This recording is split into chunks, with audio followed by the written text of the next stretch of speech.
பார்க்க போகிறது என்னென்னு பார்த்தீங்கன்னா ட்ரான்ஸ்ஃபார்ம் விட்ஜெட் அப்படின்னு நமக்கு ஒன்று கொடுத்துருக்காங்க. இந்த ட்ரான்ஸ்ஃபார்ம் விட்ஜெட் ஆக்சுவலாக எதுக்கு யூஸ் ஆகுதுன்னு பார்த்தீங்கன்னா, ஒரு object or layout or entire ஸ்க்ரீனில் வந்துட்டு ஒரு விட்ஜெட்டாக கன்சிடர் பண்ணி நெக்ஸ்ட் விட்ஜெட் போகிறப்ப அந்த ஸ்க்ரீன் அப்படியே ரொட்டேட் ஆகி அடுத்த ஸ்க்ரீன் திரும்பணும்.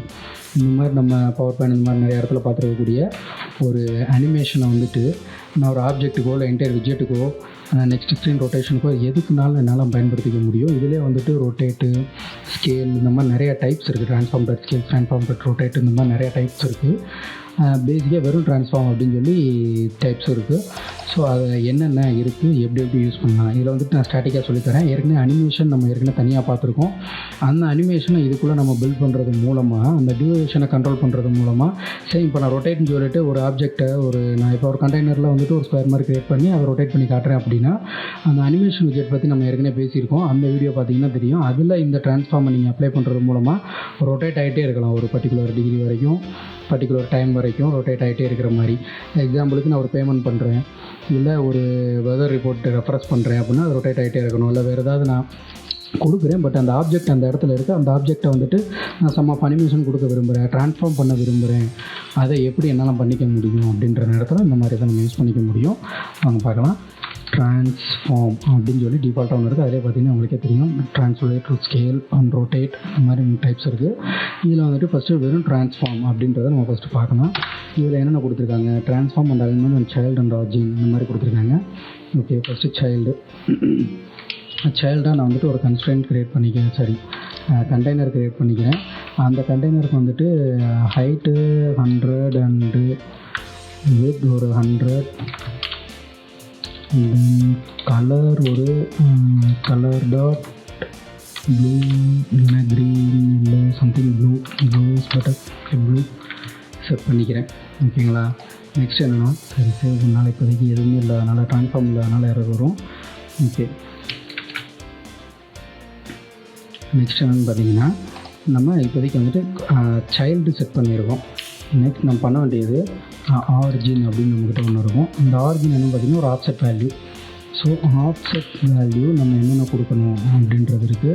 நான் இப்போதைக்கு வந்துட்டு ஒரு 50-50 பிஹெச்டி மேத்தமெட்டிக்ஸ் ஸ்டூடெண்ட்ஸு கண்டிப்பாக அது புரிஞ்சிருக்கும் என்னென்னு.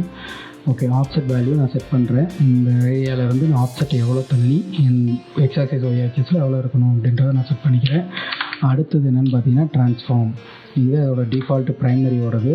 இந்த ட்ரான்ஸ்ஃபார்மில் நம்ம என்ன கொடுக்க போகிறோன்னா மேட்ரிக்ஸ் 4 அப்படின்னு இருக்க ஃபங்க்ஷன். அதுக்குள்ளே வந்துட்டு நம்ம வந்துட்டு ஸ்கியூன்றது ஒன்றும் கிடையாது. ஒரு ஆப்ஜெக்ட் இருக்குது அப்படின்னு அப்படியே பிடிச்சி இழுக்கிறப்ப வந்துட்டு ஒரு மாதிரி எப்படி சொல்லலாம், ஒரு மாதிரி எலாபரேட் ஆகும்ல அந்த ஆங்கிள். ஸோ ஸ்கியூ அப்படின்ற மாதிரி ஒரு ஃபங்க்ஷன் வச்சுக்கிறாங்க. நான் மேட்ரிக்ஸ் 4 டைரக்ஷனில் வந்துட்டு எக்ஸ் மட்டும் கண்ட்ரோல் பண்ணுறேன், ஒய் மட்டும் கண்ட்ரோல் பண்ணுறேன் அப்படின்ற மாதிரினாலும் சொல்லலாம்.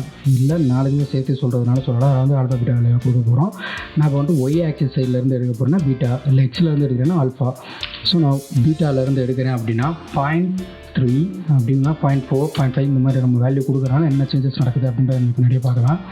இதில் வந்துட்டு நான் உள்ள ஒரு ஃபங்க்ஷன், இதுக்குள்ளே இருக்கக்கூடிய ஃபங்க்ஷனை கால் பண்ணுறப்போ டாட் வச்சுக்கிட்டு எதை கிளிக் பண்ணுறேன்னா ஒரு ரொட்டேட் கொடுக்க போகிறேன். அந்த ரொட்டேஷன் ஜெட் ஆக்சிஸ் ஓரியன்டரில் இருக்கணும். ஓகேங்களா. அந்த ஆங்கிள் என்ன வேரியேஷனில் இருக்கணும் அப்படின்றது உதாரணத்துக்கு 3/4 நம்மளால் தெரிஞ்சது. ஸோ அந்த வேல்யூலேருந்து நான் கொடுக்குறேன்.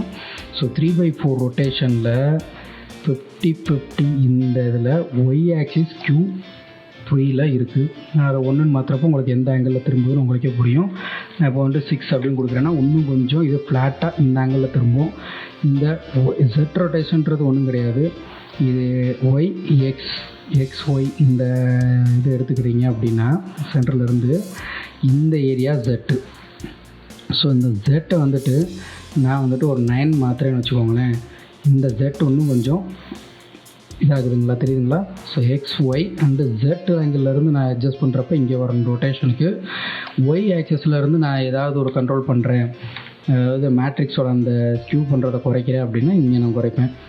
ஸோ இதை நான் இழுக்கிறது, நீட்டுறது, இந்த சுற்றுறது மூலமாக இந்த ஏரியாவை நான் என்னால் ஃபுல்லாக கண்ட்ரோல் பண்ண முடியும். இது அடுத்தடுத்த அனிமேஷன் அப்படின்றத நம்ம நிறையா ஏற்கனவே பார்த்துருக்கோம். அந்த ப்ராப்பர்ட்டிஸை அந்த விட்ஜெட்ஸ்லாம் நீங்கள் யூஸ் பண்ணுறது மூலமாக இந்த வேல்யூஸை நீங்கள் காட்டுறது மூலமாக ஒரு கிட்டத்தட்ட ஒரு அனிமேஷன் மாதிரி அதை மாற்றி காட்ட முடியும். உதாரணத்துக்கு ஒரு பாக்ஸ் இங்கேருந்து அப்படியே ரொட்டேட் ஆகி இங்கே வந்து வேறு ஒரு ஆப்ஜெக்டாக மாறுற மாதிரியோ, இல்லை பேமெண்ட் சக்ஸஸ்ன்றது அப்படியே ரொட்டேட் ஆகி இந்த இடத்துல வந்து சக்ஸஸ்ன்ற வர மாதிரி சம்திங் என்னன்னாலும் நீங்கள் இந்த ட்ரான்ஸ்ஃபார்ம் விஜெட் வச்சு நீங்கள் பண்ண முடியும். ட்ரான்ஸ்ஃபார்மில் நம்ம வேறு என்னென்ன இருக்குதுன்னு பார்த்தோம். டாட் வச்சிங்கன்னா ரொட்டேட், ஸ்கேல், ட்ரான்ஸ்லேட் அப்படின்ற 3 டைப்பில் இருக்கணும். இந்த ரொட்டேட்ன்றது ஆக்சுவலாக இப்போ நம்ம பார்த்த இந்த ரொட்டேட் அந்த கான்செப்டில் தான் வரும். பட் அதே நேரத்தில் வந்துட்டு அந்த டிஃபால்ட் ரொட்டேஷன் இவ்வளோ தூரம் நான் கொடுக்க தேவையில்ல. டிஃபால்ட்டாக வந்துட்டு இந்த மையப்புள்ளியிலேருந்து என்னால் அப்படியே இந்த ஆப்ஜெக்டே ஃபுல்லாக ரொட்டேட் பண்ண முடியும், இருக்கிற இடத்துல இருந்தே ரொட்டேட் பண்ண முடியும். ஸோ இந்த மாதிரியான ரொட்டேஷன் கொடுக்குறதுக்கு அந்த ரொட்டேட்டையும், ஸ்கேல்ன்றது ஒன்றும் இல்லை, இந்த ஆப்ஜெக்ட் ஒரு பர்டிகுலர் ஏரியாவில் இருக்குது. இதிலே வந்துட்டு நான் ஸ்கேலும் கொடுத்தேன், எனக்கு ஸ்கேல் ப்ராப்பர்ட்டி கொடுப்பாங்க, வேறு ஒன்றும் இல்லை. நான் இங்கே ஸ்கேலும் கொடுத்தேன்னா என்னோடய டிஃபால்ட் வந்துட்டு இந்த ட்ரான்ஸ்ஃபார்மாக இருக்காது, ஸ்கேலாக இருக்கும். ப்ரையாரிட்டி பார்த்தீங்களா, இந்த ஸ்கேலில் வந்துட்டு நான் என்ன வேல்யூ கொடுக்க போகிறேன் அப்படின்றத இதோட மெயின் இதாக இருக்கும். நான் ஸ்கேல் இங்கே இருந்துட்டு 9 வரைக்கும் பண்ணியிருக்கேன். ஜஸ்ட் நான் வந்துட்டு 0.5 அப்படின்னு நான் கொடுக்குறேன் அப்படின்னா ஸ்கேலிங் இங்கேருந்து 0.5 தான் ஸ்கேல் ஆகிருக்கு, அப்படியே ஸ்கேல் ஆகிட்டே போகும். ஸோ இந்த ஸ்கேலை யூஸ் பண்ணி நான் பண்ணணும் அப்படின்னா சேம் அதே அனிமேஷனில் கொடுத்துட்டு இந்த டியூரேஷன் மூலமாக இந்த ஸ்கேலை வந்துட்டு நான் 5 ஒன்று நான் இன்க்ரீஸ் பண்ணுறேன் அப்படின்னா அப்படியே ஸ்கேல் ஆகும். ஸோ அந்த ஒரு பட்டனை இந்த இடத்துல வந்து கிளிக் பண்ணுறேன் அப்படின்னா அப்படியே இது ஃபுல் ஸ்க்ரீனுக்கு அஃபெக்ட் ஆகி ஃபுல் வியூவாக மாறப்போகுது. அப்படின்னா அந்த பட்டன்லேருந்து ஸ்கேல் பண்ணி அடுத்த ஆப்ஜெக்ட்டை நான் லோட் பண்ணி விடுறது மூலமாக பார்க்குறதுக்கு ஒரு அனிமேஷன் க்ரியேட் ஆகிற மாதிரி இருக்கும். இப்போ பார்த்தீங்கன்னா தெரியும், நான் எக்ஸாம்பிளுக்கு இந்த இடத்துல இருந்துட்டு ஒரு 6 இல்லைனா 8 வைக்கிறேன். ஸோ டக்குன்னு ஒரு 8க்கு அது இன்க்ரீஸ் ஆகுதுங்களா. இப்போ நீங்கள் பார்த்தப்பே ஒரு சின்னதாக தெரிஞ்சுக்கும். இதே அனிமேஷனில் கொடுக்குறப்ப வந்துட்டு இன்னும் கொஞ்சம் நல்ல அவுட்புட்டாக தரும். ஸோ இந்த மாதிரி ஸ்கேல் யூஸ் பண்ணலாம், இல்லை ட்ரான்ஸ்லேட் யூஸ் பண்ணலாம், சம்திங். இது எல்லாத்துக்குமே வந்துட்டு ஒவ்வொன்றுக்கும் ட்ரான்ஸ்லேட்டில் வந்துட்டு ஆப்செட் தான் வந்துட்டு மெயினானது. ஸோ ஆப்செட் வேல்யூவை நீங்கள் நகட்டுறது மூலமாக இங்கே இருக்கிறது ஆப்செட் எக்ஸலில் ஒய் ஆப்செட் நகட்டுறது மூலமாக இங்கிட்டு கொஞ்சம் நகரலாம், இல்லை இப்படி கொஞ்சம் நகரலாம், இல்லை இப்படி கொஞ்சம் நகரலாம். ஸோ ஒரு ஆப்ஜெக்ட் நான் கிளிக் பண்ணுறப்போ வந்துட்டு எதானத்துக்கு கேம் பசல் கேம் ரெடி பண்ணுறேன் அப்படின்னு நீங்கள் விரும்புகிறீங்க அப்படின்னா ட்ரான்ஸ்லேட்டட் ஆப்செட் அந்த ட்ரான்ஸ்லேட்டை நீங்கள் யூஸ் பண்ணிக்கலாம். ட்ரான்ஸ்ஃபார்ம்.ட்ரான்ஸ்லேட் அப்படின்றத யூஸ் பண்ணிங்கன்னா உள்ள ஆப்செட்னு ஒன்று இருக்கும். ட்ரான்ஸ்லேட்டுக்குள்ளே போனீங்கன்னா இதில் வந்துட்டு இந்த ஆரிஜின் போயிடும், ஸ்கேலும் போயிடும். ஏன்னா இதில் வந்துட்டு ஸ்கேல் பண்ண முடியாது. ஸோ இது போயிடும். ட்ரான்ஸ்லேட்டில் டிஃபால்ட்டே ஆப்செட்டுன்றனால இந்த ஆரிஜின் ஆப்செட் அப்படின்றது தேவையில்லை. ஸோ ஆப்செட்டை நீங்கள் கொடுத்து பார்த்தீங்கன்னா ஆப்செட் ஒன்று இருக்கும். இந்த ஆப்செட்டை கண்ட்ரோல் பண்ணுறது மூலமாக உங்களால் வந்துட்டு லெஃப்ட் ஆர் ரைட் இந்த மாதிரி உங்களால் வந்துட்டு வேல்யூஸை சேஞ்ச் பண்ணி கொண்டு போய்கிட்டே இருக்க முடியும். இந்த ஆப்செட் வேல்யூஸை நம்ம பாஸ் பண்ணுறதுக்கு 60,60 அப்படின்னு நான் கொடுக்குறேன். சரி, ஆப்செட்டை நான் கால் பண்ணலை, ஆப்செட் ஆஃப் 6016 அப்படின்னு கொடுக்குறேன். அப்படின்னா இந்த 6060க்கு நான் சென்டர் வச்சிருக்கால இருக்கிறனால சென்டர் இந்த ஏரியானா அங்கேருந்து 60 and 60 மூவ் ஆகி இங்கே எனக்கு காட்டுது. புரியுதுங்களா? ஸோ இந்த மாதிரி நான் ஒரு இது கிளிக் பண்ணுறேன் அப்படின்னா அங்கேருந்து எனக்கு இவ்வளோ மூவ் ஆகிருக்கணும், இங்கேருந்து இவ்வளோ மூவ் ஆகிருக்கணும், இங்கேருந்து இவ்வளோ மூவ் ஆகணும். அந்த மாதிரி நீங்கள் ஒரு கால்குலேஷன் க்ரியேட் பண்ணி கூட இது ஒரு கேமாக கூட மாற்றினாலும் மாற்றலாம், இல்லை வேறு எதுக்காக உங்களுக்கு யூஸ் பண்ணாலும் பண்ணலாம். ஸோ இந்த மாதிரி ட்ரான்ஸ்ஃபார்மில் இருக்கக்கூடிய ஒரு 3 டைப்பையும் நம்ம பார்த்துருக்கோம். டிஃபால்ட் ட்ரான்ஸ்ஃபார்ம் அப்படின்றக்கூடிய டிஃபால்ட் ப்ராப்பர்ட்டியும் நம்ம பார்த்துருக்கோம். கண்டிப்பாக உங்களுக்கு யூஸ்ஃபுல்லாக இருந்திருக்குன்னு நினைக்கிறேன். வீடியோ கடைசி வரையும் பார்த்ததுக்கு நன்றி.